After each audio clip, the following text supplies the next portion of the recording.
শক্তিশালী দুশ্মনও আপনার রিজিকের বরকত কমাতে পারবে না যদি চারটা জিনিস আপনার মধ্যে থাকে।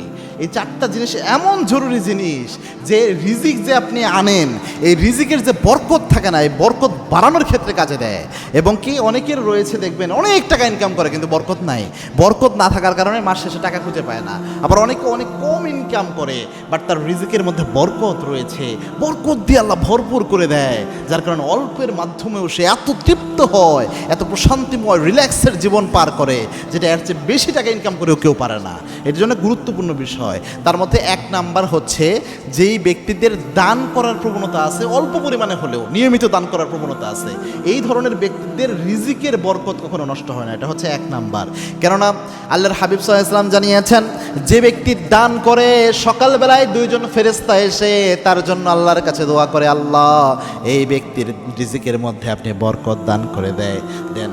আবার সন্ধ্যাবেলায় দুইজন ফেরেশতা এসে আল্লাহর কাছে দোয়া করে, আল্লাহ এই ব্যক্তির রিজিকের মধ্যে আপনার বরকত দিয়ে দেন। যেহেতু দানকারী দান করেছে, আল্লাহ এই দানকারী রিজিকে আল্লাহ আপনি বরকত দিয়ে দেন। এইভাবে দোয়া করে ফেরেশতার একটা বর্ণনা এরকম এসেছে। এজন্য দান, আর দান করলে রিজিক বৃদ্ধি পায়।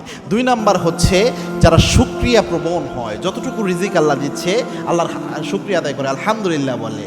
এবং কি আল্লাহ নিজেই বলেছেন সূরা ইব্রাহিম 7 নম্বর আয়াত, লা ইন শাকারতুম লা আযীদান্নাকুম ওয়া লা ইন কাফারতুম ইন্না আযাবি লাশাদীদ।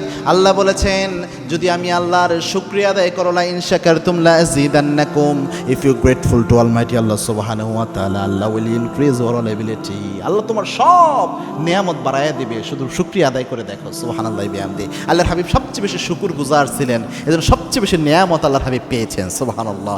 3 নাম্বার হচ্ছে আত্মীয়তার সম্পর্ক যারা ভালো রাখে এদেরকে রিজিকের বরকত দিয়ে আল্লাহ পরিপূর্ণ করে। এবং আল্লাহর হাবিব জানিয়েছেন যারা চায় যে আত্মীয়তার সম্পর্ক, যারা চায় রিজিকে বরকত হোক, হায়াতে বরকত হোক, তারা যেন আত্মীয়তার সম্পর্কটাকে জোড়া লাগায়। 4 নাম্বার হচ্ছে ইস্তিগফারের আমল যারা করে, মানে লাজিমাল ইস্তিগফার, যে ব্যক্তি ইস্তিগফারের সাথে লেগে থাকে সবসময় আস্তাগফিরুল্লাহ পরে সুযোগ পেলেই, এই ব্যক্তিদের ব্যাপারে আল্লাহর হাবিব জানিয়েছেন 3টা জিনিস আল্লাহ তাদের দান করেনি, তার মধ্যে ওয়ারযুকু হাইসু লা ইয়াহতাসিব, এমন জায়গা থেকে আল্লাহ রিজিক দেয় যা সে কল্পনাও করে নাই।